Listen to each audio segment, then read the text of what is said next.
5. Stay and play. What's on your whiteboard? Think of someplace you visit regularly, a grocery store, your workplace, your child's school. That's about a 15-minute journey from your home. Picture it in your mind. Now, I want you to relive the path from your front door to this destination and count the number of times you have to turn. If and when you do get distracted, take a minute to jot down what distracted you. If you're like most of us, the biggest distraction culprit is actually your own mind. Where do distracting thoughts come from? Neuroscientists now call this once mysterious network the default mode network because the brain is thought to default to this mode whenever it isn't otherwise occupied with attentionally demanding tasks. When your mind wandering, the default mode is active. When people got questions right, the attention network was online. When they got stuff wrong, the default mode network was active instead. When mind wandering directs both your attention and your working memory inward, your default mode is activated. Even in the absence of external distractions, your brain will produce its own salient, self-related content.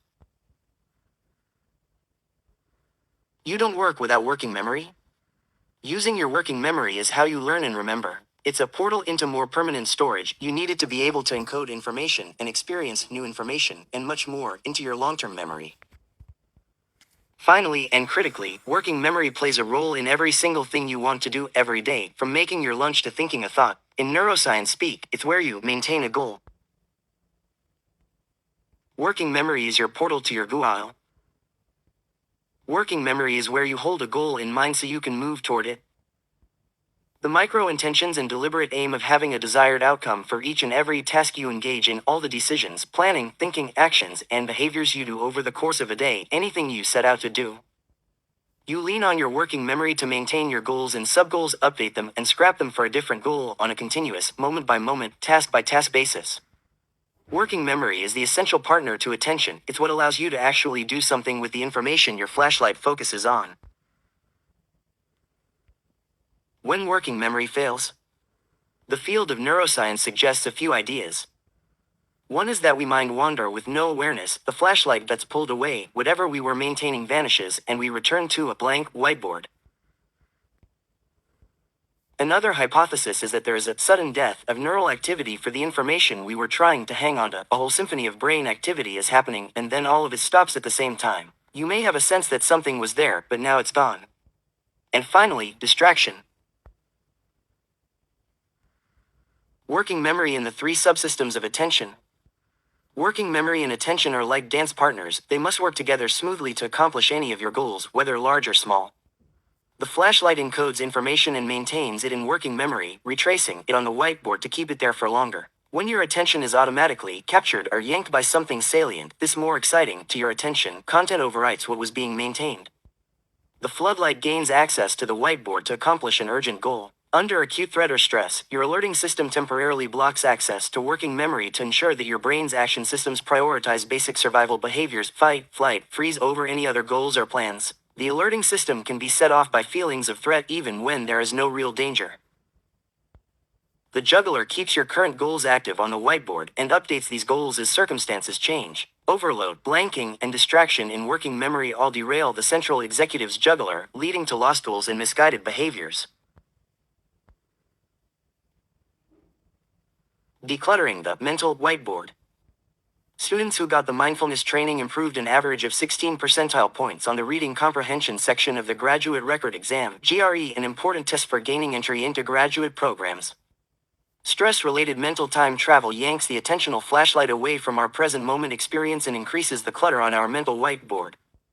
When it's present-centered, attention can encode and refresh the contents of working memory with task-relevant information. And in turn, working memory is able to successfully meet present moment task demands. Mindfulness training helps to declutter the mental whiteboard so that working memory works better. The loop of doom. Rumination is one of the most potent forms of mental time travel. It involves getting stuck thinking about the same thing over and over.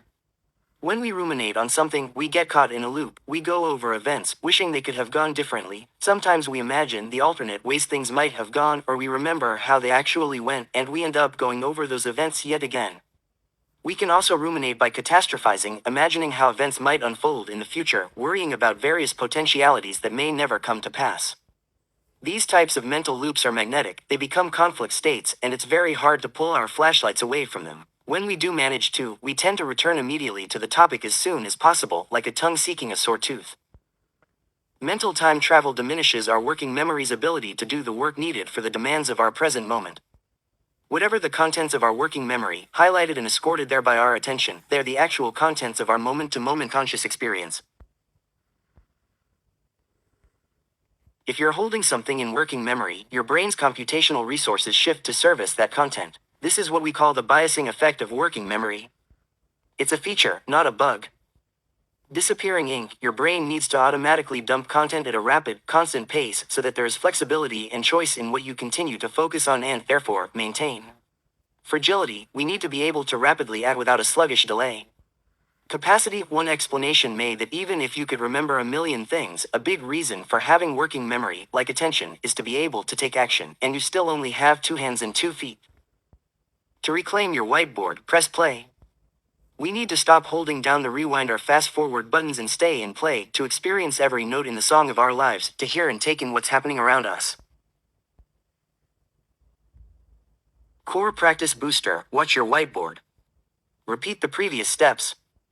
We begin the same way we did with the basic find your flashlight in chapter 4, by sitting in a chair, comfortable but upright, resting your hands in your lap, and closing or lowering your eyes to limit visual distraction. Again, select prominent breath-related sensations. Remember the metaphor of your attention is a flashlight, the beam pointing toward your selected breath-related body sensation. When your flashlight drifts to something else, notice where it goes. This is a new step. In the first exercise, I ask you to notice if attention wandered away, and if so, to immediately move your flashlight back to your breath. This time, I want you to pause for a moment and observe where the flashlight is now directed. Give it a label. Identify what type of distraction has appeared on your whiteboard. Is it a thought, an emotion, or a sensation?